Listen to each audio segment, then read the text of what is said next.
La cinquième et dernière étape de la 62e édition du Tour du Loir-et-Cher se déroulait à Blois, sur une boucle de 97,5 km.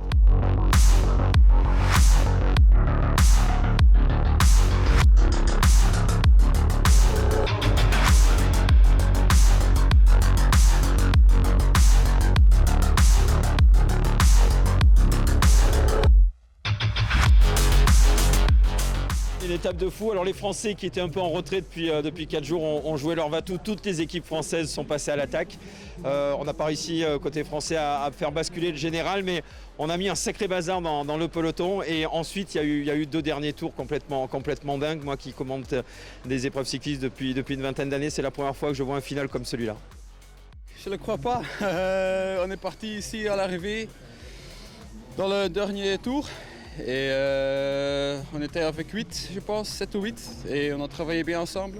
À 200 mètres de l'arrivée, en deuxième position, et je lance mon sprint, et c'était assez pour la victoire.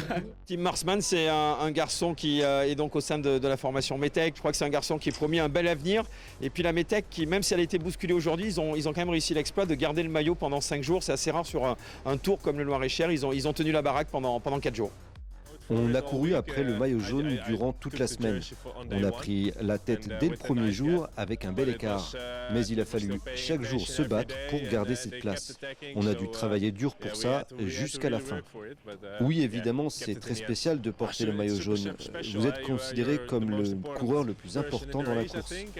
Tout le monde vous regarde et vous avez la responsabilité de tenir la course. Et c'est toujours difficile de contrôler la course avec un maillot jaune. C'est vraiment un sentiment particulier.